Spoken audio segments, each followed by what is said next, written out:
Welcome to Dreaming the Light. I'm Joanna, your guide on this transformative dream journey. In this podcast, we will explore the world of dreams, sleep, and rest, uncovering their remarkable healing potential, even in the most challenging times. Discover practical tools to navigate nightmares, anxiety, and trauma-related sleep issues as we embark together on a quest to unlock the healing power of your dreams. Hello, everyone. Today I'm speaking with Natasha Bolvin. She is a certified dream and soul guide from Toronto, Canada. And today we're going to be talking about how our dreams can guide us into finding our life purpose, because this is something really cool that Natasha has been doing lately, and I really want to know more about it. And how they guide us in general in our day-to-day life and in times of crisis. So welcome, Natasha. I'm very, very happy to have you here. I've been looking to this conversation for a long time. So do you maybe want to start by saying a little bit more about like this dream and soul guide thing? Like, what are you doing exactly? Yeah, thank you. I'm so excited to be here and be in this conversation with you. We met live at the International Association for the Study of Dreams conference in the Netherlands last year, and it was great. You right away made me feel so welcome, and so it was great meeting you live. And I love dreams, very passionate about the dreaming world and what it can do and what it can open up for people just like you. And I also work with ancestral and what I call root work or lineage work, right? And actually helping people develop their oracular gifts. So their psychic gifts, their intuitive gifts, their dreaming gifts, their empathic gifts. And so I don't see those things as separate things. I actually see them as inseparable. I think dreams really is such a primordial language. And so they open up that ancient and ancestral wisdom, and we get to interact and communicate in a multitude of ways that are still unfolding. And so those are my sort of three pillars in passion. Yeah, that sounds really great.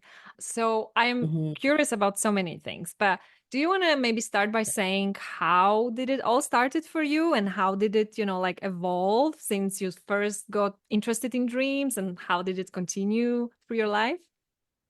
Yeah, I mean, I'm always been a strong dreamer since I was a kid, and dreaming was something that was talked about in my family Mm. since I was a child. I've been dream sharing with my parents. My dad was the first person that introduced me to out-of-body experiences when I was like 11, when I was sharing something with him, and my cousins all remember me talking about it. So it was always something that's very alive and present in my home. And so by default, dream sharing was just something that was a normal practice, to the point that I actually didn't really recognize it as a thing that Mm. was sort of a strong quality. I just assumed everybody kind of lived this way. In 2003, though, is when it really kind of kicked into high gear for me, where suddenly my dreaming world just lit right up and was constant. And that was really sort of the entry into my own sort of spiritual enlightenment or evolution.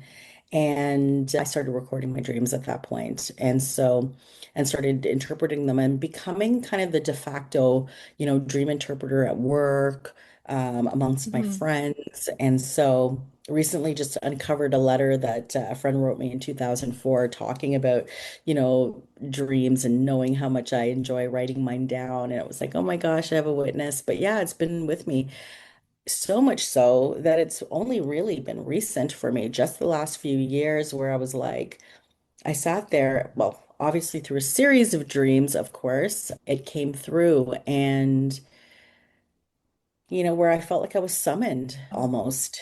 And inside of those dreams, it was kind of showing me that I was learning something or supposed to be teaching something. It was something that was kind of really out of the box. I was wearing this like cape, like I was in the Matrix, and very renegade, and it was elements of the old world, like old doilies, and then the new world with new sort of revolutionary things. And then there were key words that were coming up, and it was over a course of time. And I remember I don't know where the question came from, but it was like, what is the thing you love talking about that you never get bored of? Mm. And I went, oh my God, dreams.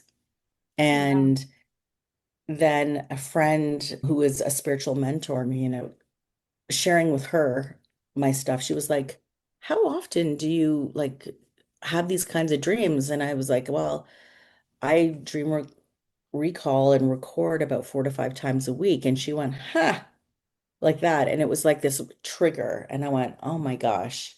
And it all made sense. And here we are. And then I Yeah. realized I'd already written, hundreds and hundreds. I was like, I have hundreds and hundreds of dreams that I've written down. Like it's so alive in me. It just, I guess, a sense of readiness or being, like I said, being summoned to, step forward with it. What you said, it really resonates with me because my story, it's very similar, just with the one big difference is that dreaming was not encouraged in my household. And I Mhm. was actually even discouraged from looking, within, so to speak, any practices that were just different than the tradition that I grew up with were actually discouraged. Like there was fear that I guess with certain religions, it can happen that, there is a fear that a person maybe stop becoming religious because they discover their own true maybe power or they understand God in different way and so on and so on. So Mm. in my home, dreams were discouraged. It was more like, oh, it was just a dream or like nobody would listen to it. But I remember having this passion for dreaming and I always been a very vivid dreamer as well.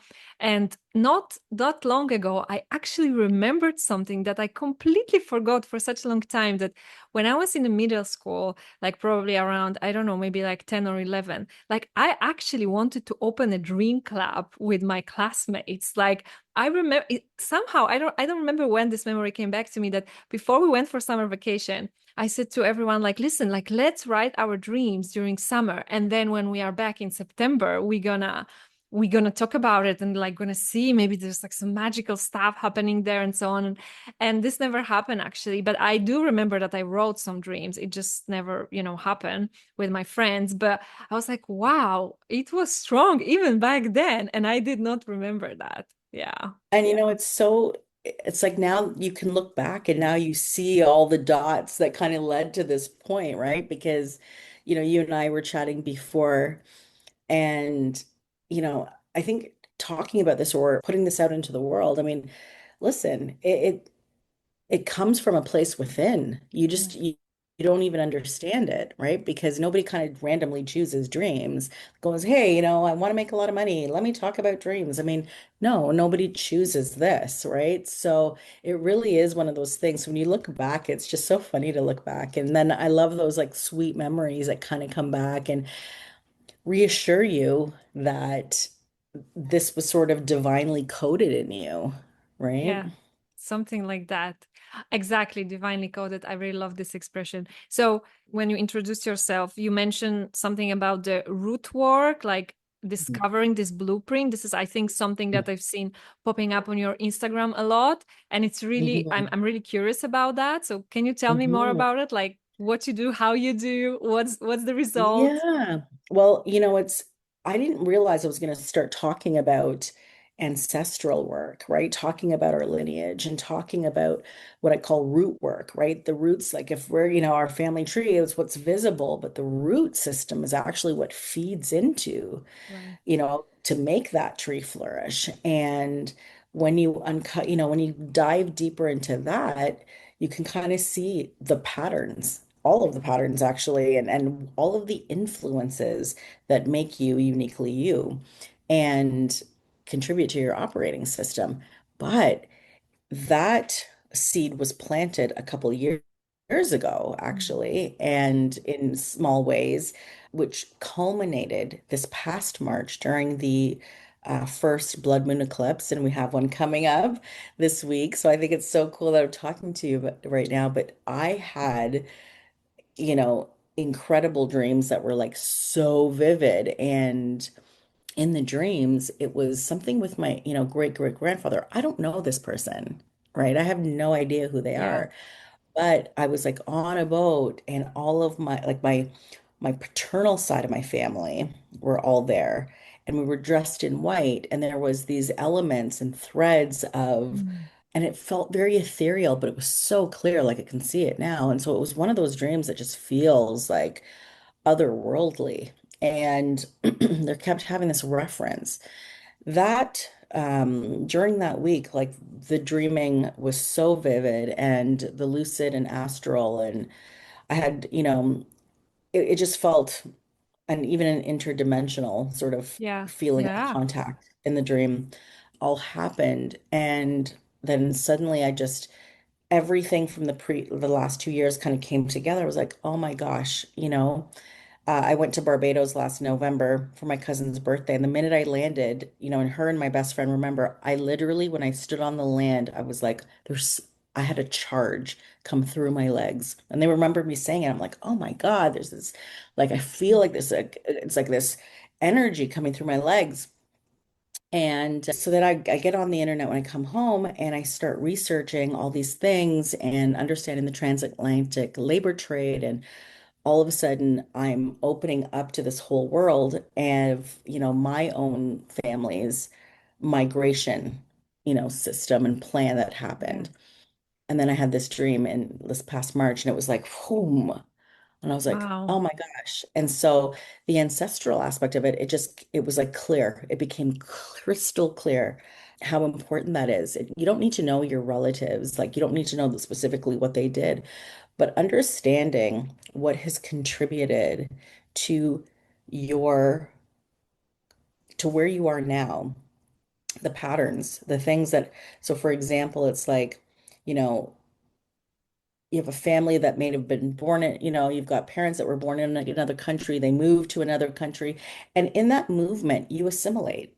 They assimilate, they become, masks are being worn so Yeah. that you can identify, that you can fit in, right? You suspend some of your other parts of your identity in order to form a new one. Well, then you have children.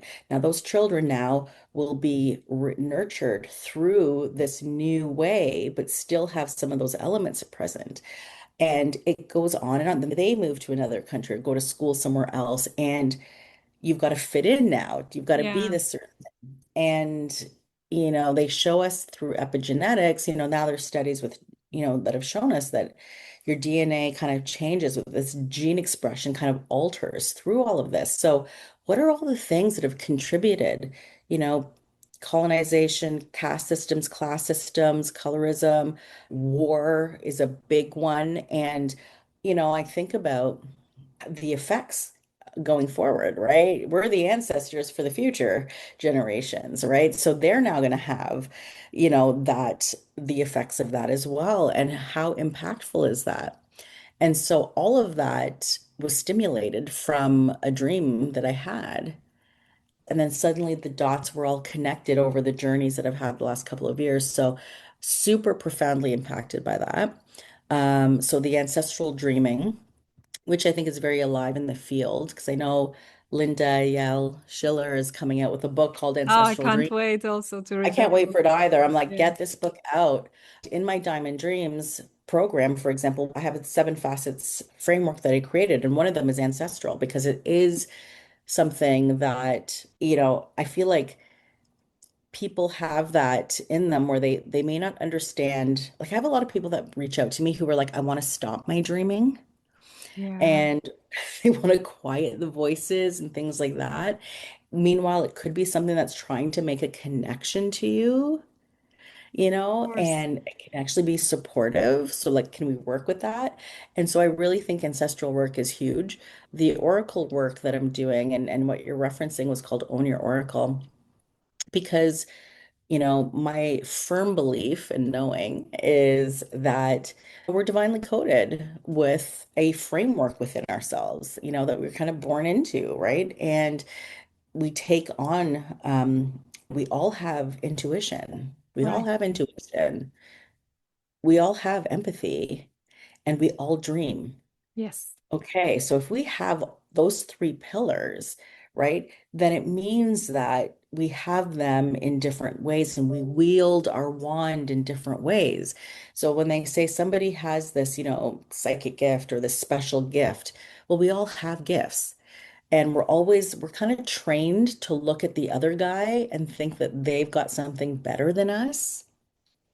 I've spent my Yeah. whole life doing that Yeah. and looking over and going, and so I was inspired to create this because speaking to so many people about their dreams, Yeah. speaking to so many people in, different kind of communities and conscious communities, even though we know that we've got our intuition and our felt sense that we can get into, we still override it with doubt. That's true. And I was like, you know what? This needs to stop.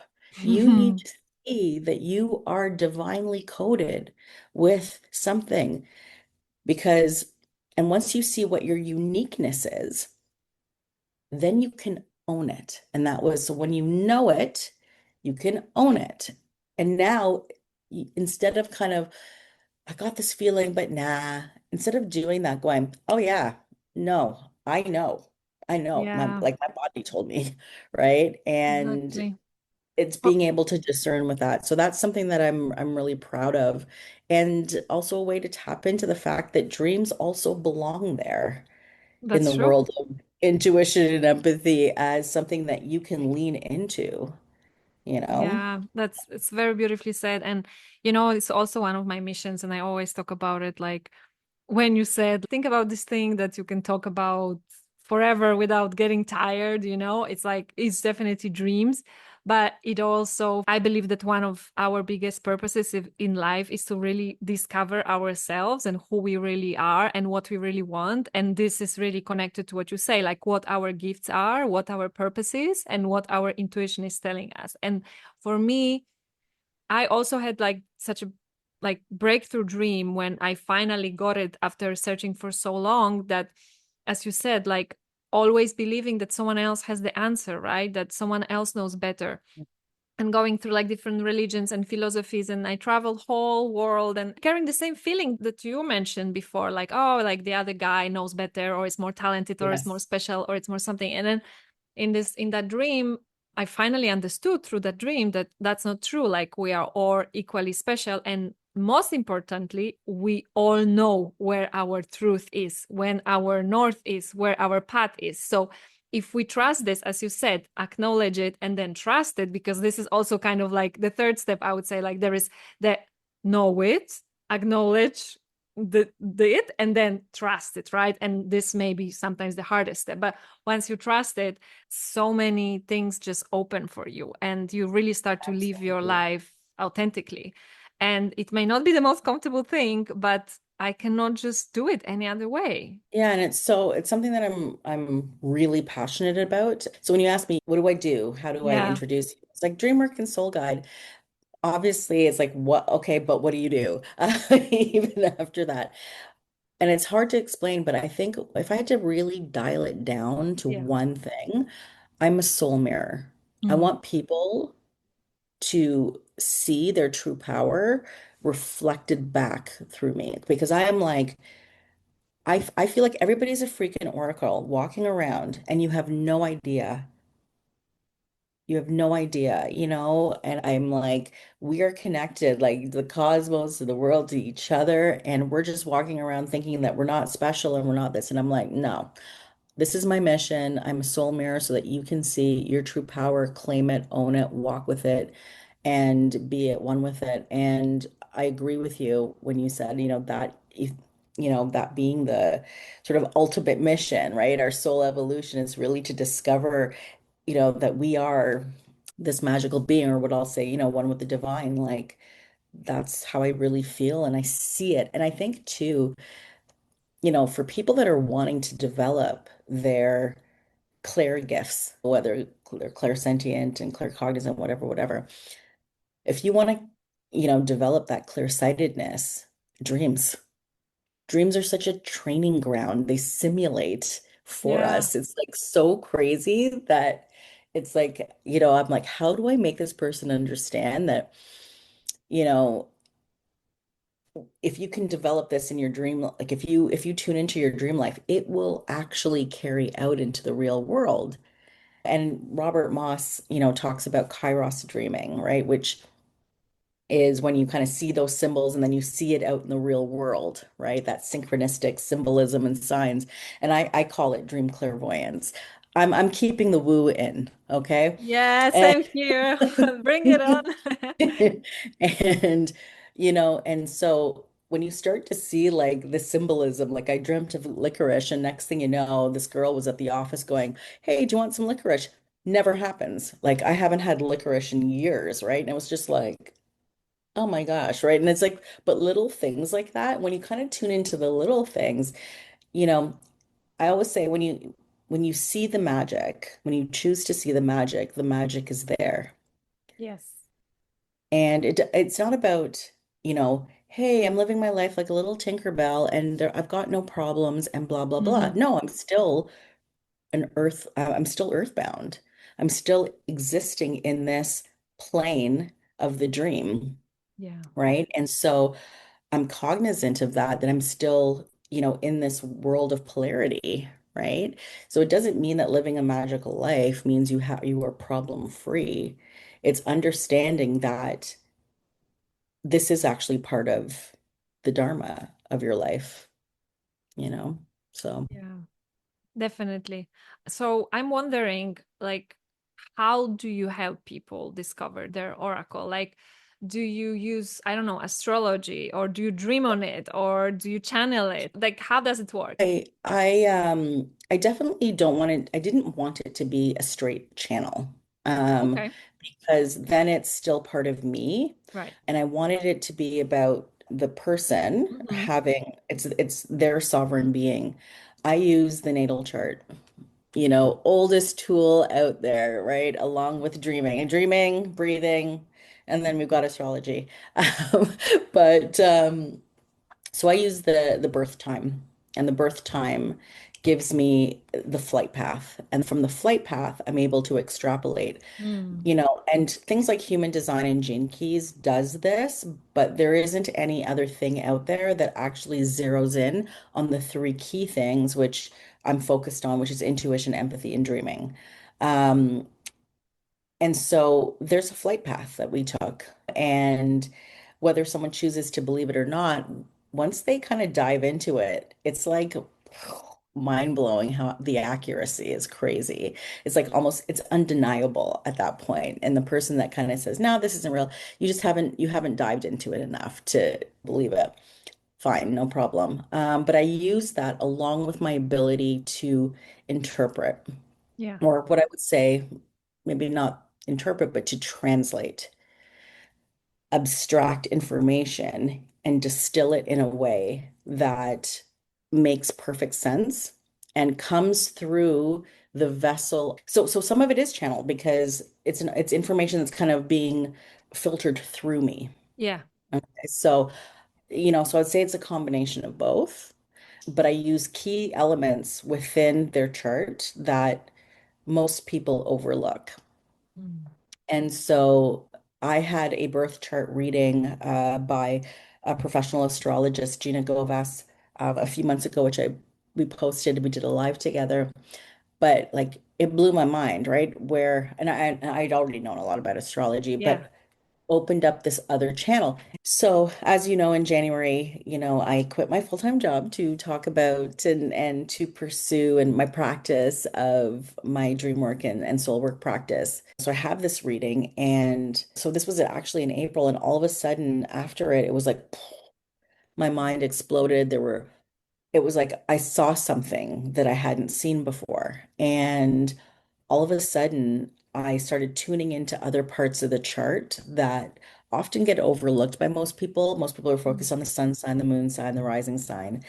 And I wasn't focused on any of that. I was now in the houses. So eighth house, 12th house, third house, ninth house. Like it just started to come alive. And I was paying attention to, different kinds of planets and things like that. And so all of a sudden, it was as if I had seen, I saw everything. I saw where the intuition lies. I saw where the dreaming place. I saw it all. And then next thing you know, for like 4 days, I'm to like 3 in the morning, I'm typing and typing and typing, and I just can't, stop trying to get it all out of me. and research and this and that to the point that my knuckles were swollen and I had to like go to sleep with like lavender and peppermint to try to I laid off the computer for like 5 days because I literally thought I was like, am I gonna create arthritis? Like Oh I even Googled no. that. Yeah, I was like, Yeah. oh my God. Wow. But it was just flowing through out of me. Wow. And I felt like a mad scientist. And then it birthed. So this wasn't even an offering that was in my, my mirror at the beginning of the year. It Yeah. came through a thing. So it's interesting, as we were talking about what life has been like, through this impactful 8 months of this year of being in full-time practice. There are things I'm talking about that I didn't even weren't even in my zone, but they came through in dreams and real world and all of these things. These dots are connecting. And so kind of going back to even Own Your Oracle, it was like that very thing where I'm seeing all of these elements, I'm putting it together, I'm owning my oracle. Right. Now I want to help people, see what I'm seeing, right? So it's just so interesting how it all comes together, you know? That's really beautiful. And did you have any, like, besides the reading, the astrology reading, did you have any dreams that were maybe pointing into that direction or something that came through dreams that help you, like, create this thing? Or it was purely the reading itself and then the download that you got? Well, it's interesting, actually, now that you're asking me that question, because one of the dreams that I had the month before during the eclipse was I was getting, pictures of lotus flower. I was getting pictures of lotus flowers, people that were inside of the dream, this leather-bound book that looked almost ancient, a watch. I was in a jewelry store with a counter where I was looking at all of these different watches. So when I think about the birth time, when I think about this ancient wisdom, when I think about it was like all of these tools and elements, and then there was one where it was an oracle deck, and I was on a ship that was sailing and pools of water and pulling cards, and it was like all of these little elements and symbols that I believe were actually forming the basis for this. Yeah. So yeah, absolutely.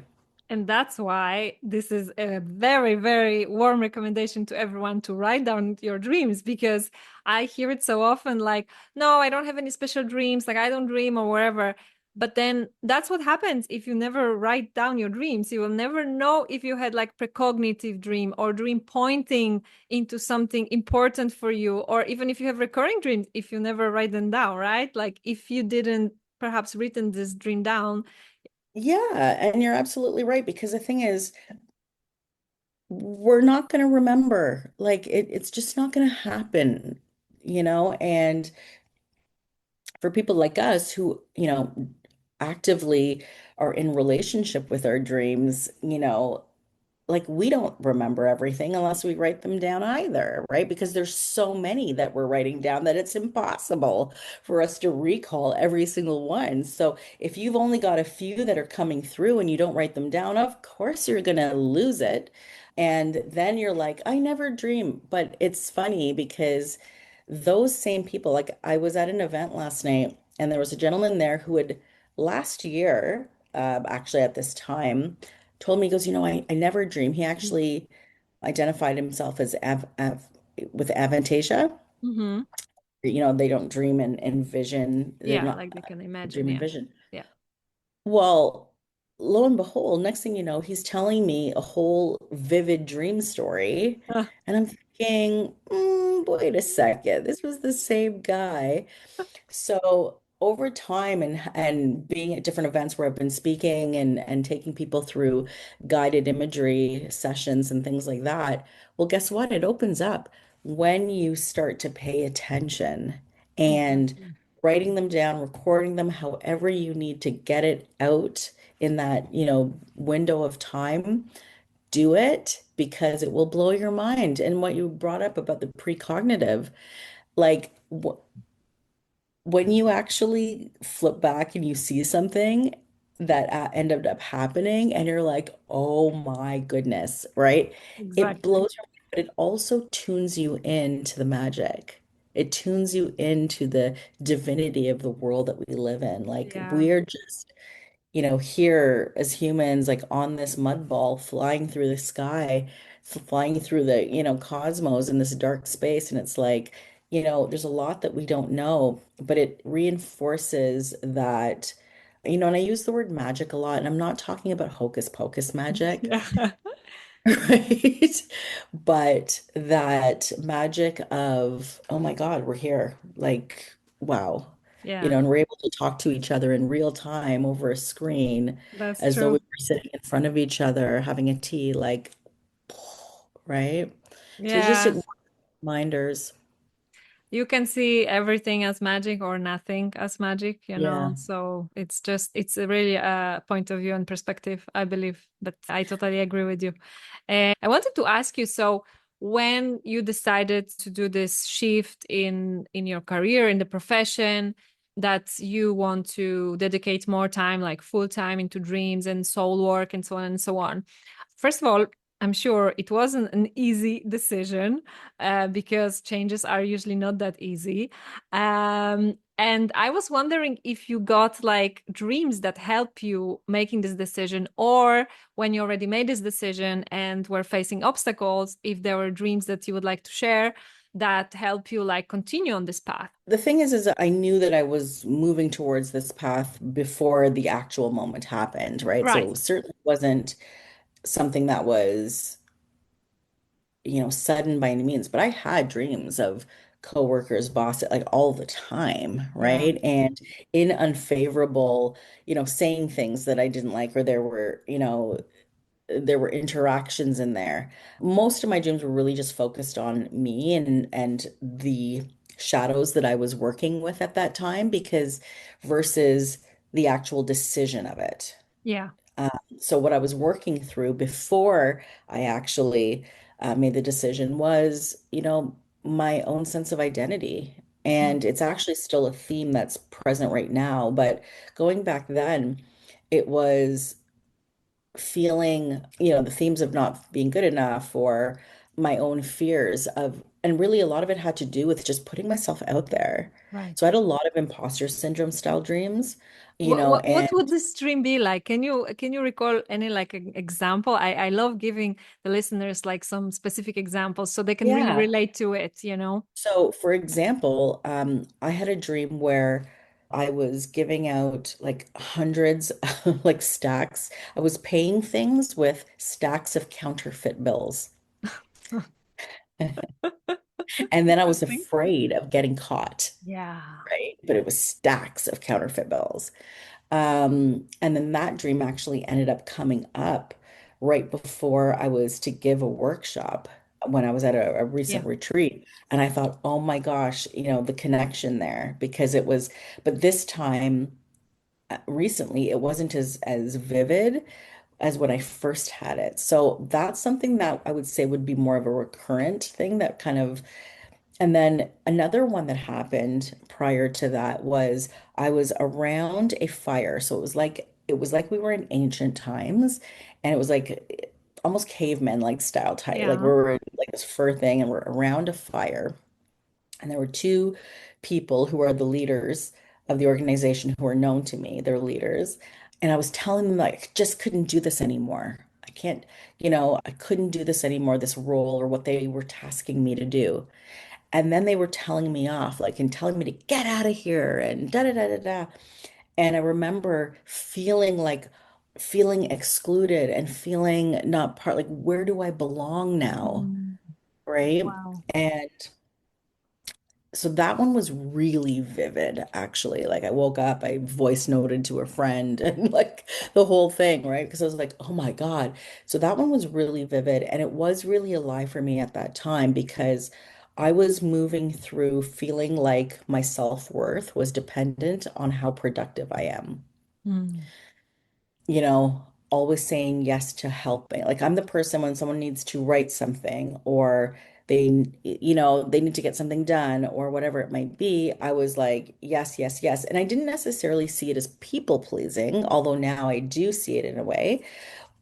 But I always liked being the person who could deliver. Like I like being that person that gets things done, you know, and that person that you can rely on. So I can, you know, they're like, oh yeah, I need this. I'll be like, and then it's like, look how great you are, right? Thank you. I wouldn't have done this without you. However, there's a shadow to that. You know, it's great being that person that people can come to. So in that dream, actually, I Yeah. realized that that was how I show myself self-love is through the validation of Of others. other people. Yeah. And so that was a big one. So there were those types of dreams that I would have. A lot of the ones that I have a lot to do with feeling excluded, or Yeah. if I don't do this, I'll be pushed out type of thing. And so that is really present for me. Mhm. I really believe that many people can, first of all, relate to this feeling because we kind of been programmed this way, like in many cultures all around the world, like you've been told that you need to be good and you need to be this and that in order to be liked and you need to comply. And so we grow up thinking that if we comply and do things for others and be in quotes good girls or good boys, like we're gonna be loved because Yeah. many times unfortunately parental love feels this way, right? We're being loved when we do something good as a children and we're getting like maybe not the best treatment if we did something that they didn't like. So this I feel like it's such a big theme collectively as well.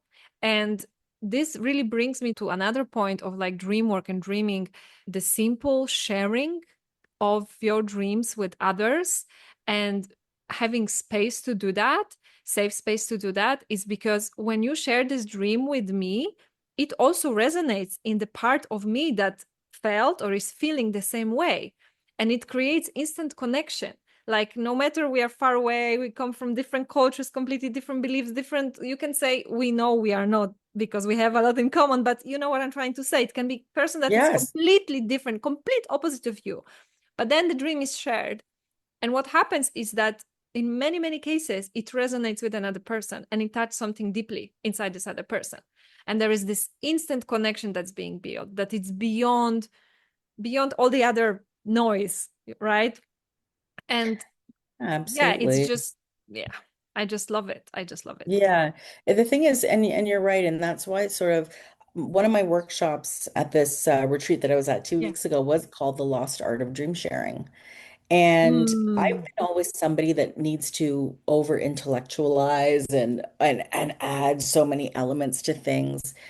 And it's really been through the simple act of dream sharing that I've realized how incredible just that simple act of dream sharing actually is. And for the very reason that you're talking about, which is it allows another person to receive that reflection that may apply to their own life. We can relate to the things that one another. I mean, we didn't have the dream, but we can relate to the theme of the dream or what that person was exactly. going through.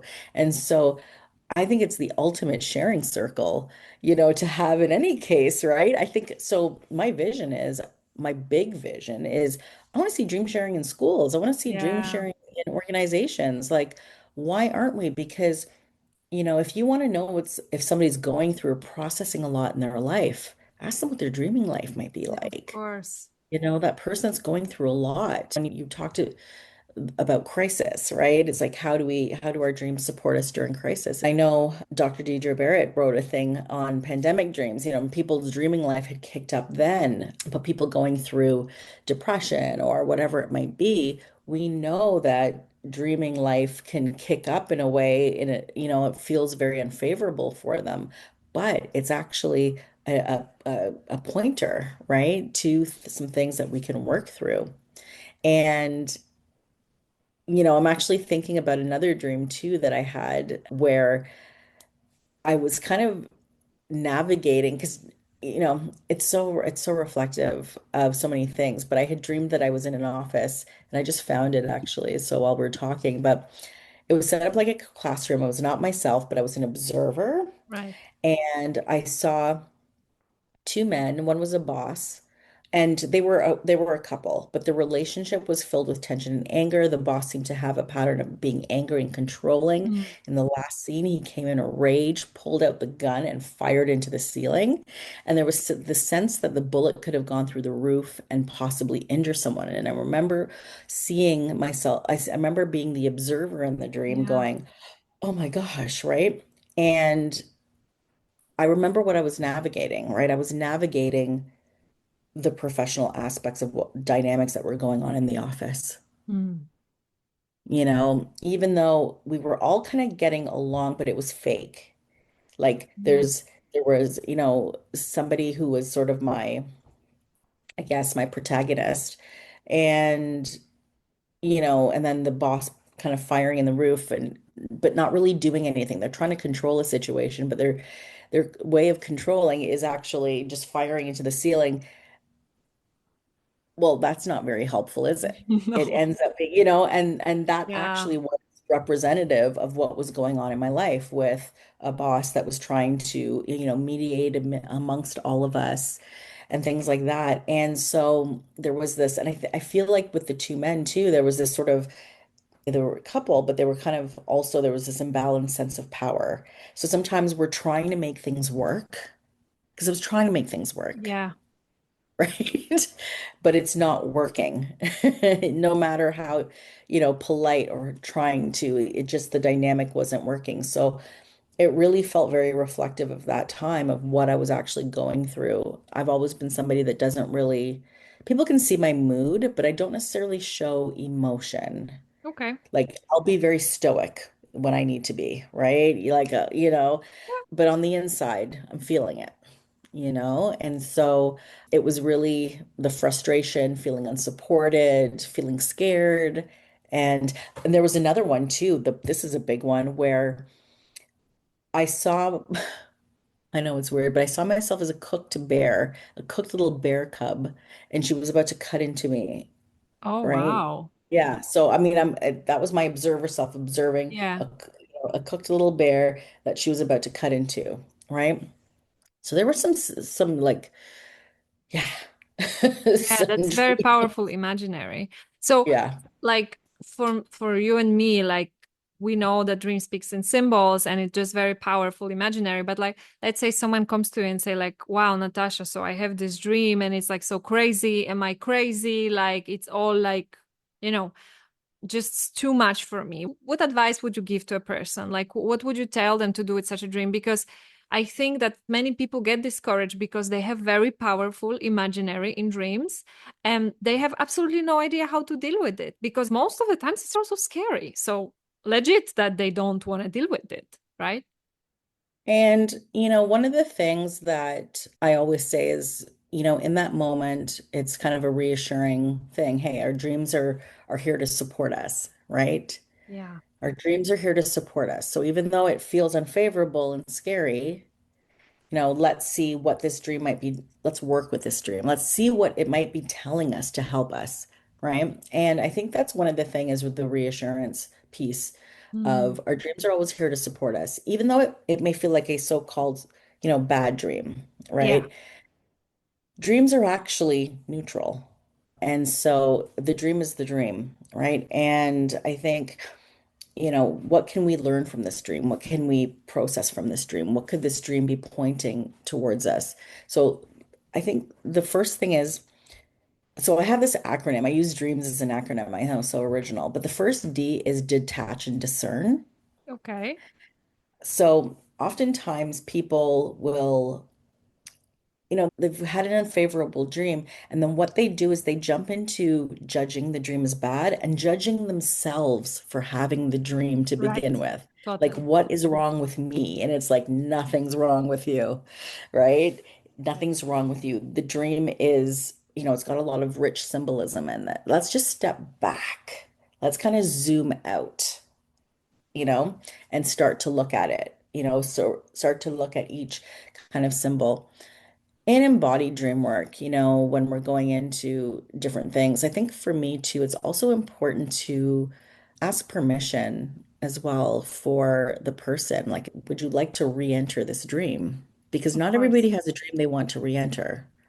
Someone that had something that was it was sexually charged, but not in a good way. And so very uncomfortable. No, they don't want to go back into that dream. Right. So being cognizant, I think, as the dream worker, right, as the dream guide is super important to establish that and to establish a sense of safety. But I think really the first thing that I always say is let's detach and discern. Like, so just suspend the judgment, suspend, your self-judgment for having it.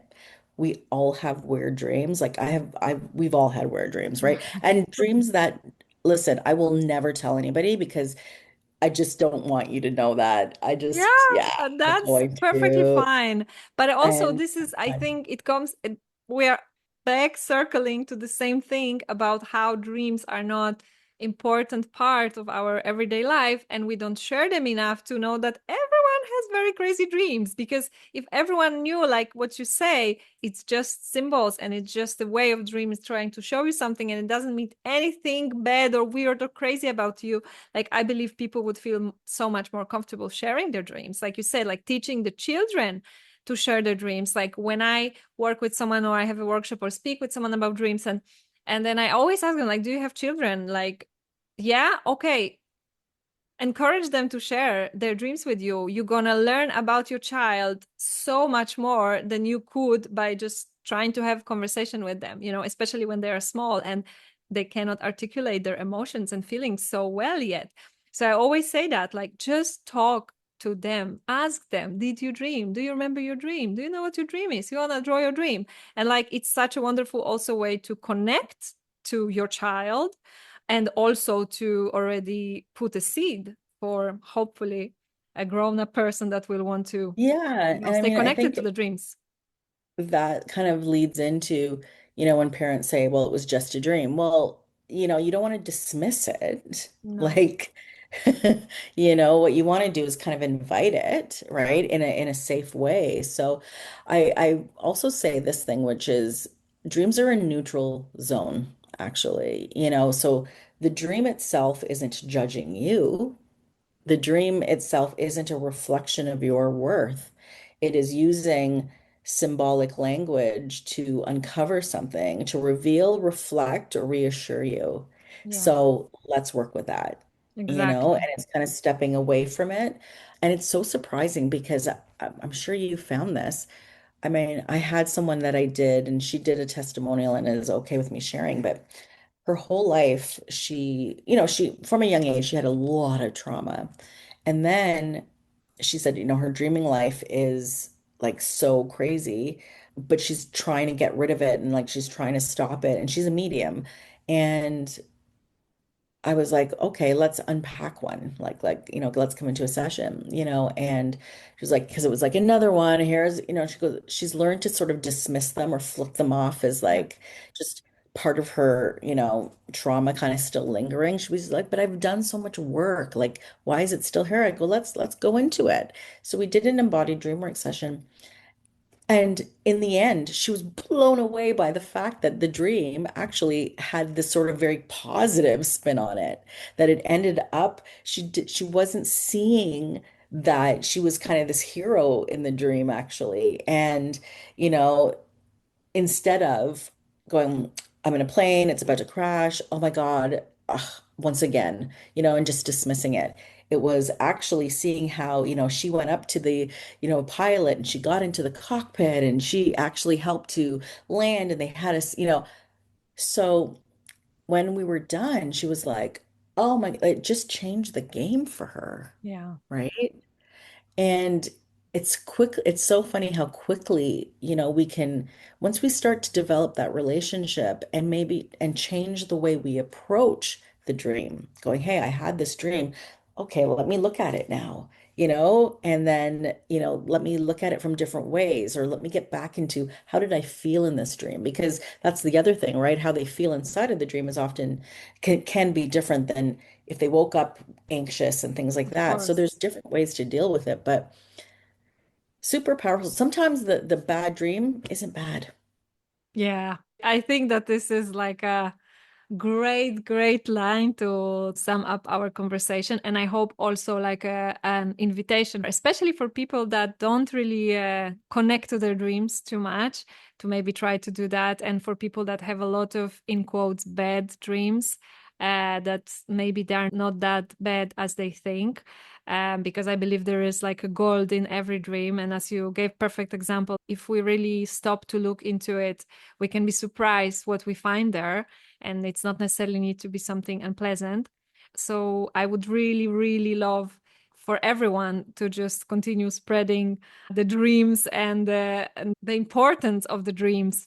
And before we wrap up, I would like to ask you to share, where people can find more information about you, about the beautiful offerings you have, and like if there's anything specific going on now or in the future that you would like to share. Thank you. Thank you for inviting me to share that. Yeah, so I go by Natasha Dreamseer on Instagram. I'm at natashadreamseer.com.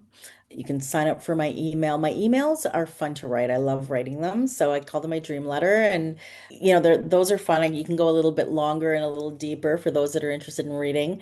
Um, and I also have my Dreamseer AI, which is an attachment GPT. So listen, I know it's hard for everybody to write down their dreams every day, and sometimes you're just too tired. And you can also voice note in this, but it's a really cool little tool that will just start to develop the relationship to dreaming. That's what I really want to ignite with this because it's not going to be enough for you. Eventually, you'll outgrow this app, you'll be on your own, and that's what I want for everybody.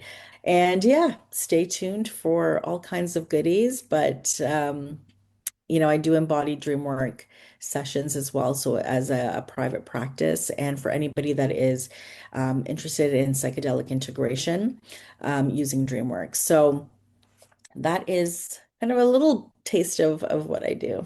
It's wonderful. And I'm going to add the link to your website and to your social to this podcast notes Thank you. so everyone can find you. And thank you so much, Natasha. I really enjoyed this conversation. And I feel like we could continue going and going. And I we didn't even know. I'm touch like, are we about done yet? yeah, No, like don't make it end. we haven't even touched on the AI that you created. I'm also so curious about it, but maybe for the next episode, we're going to Yes. keep that one. So thanks a lot again. And yeah, may the dream continue spreading all over. Absolutely. Thank you so much for having me. I really hope that you enjoyed this show. If you did, please consider giving it a like and maybe leaving a review. And most importantly, feel free to share it with your family and friends. For more information about my work and projects, you can check out my website www.bluelotuskingdom.com.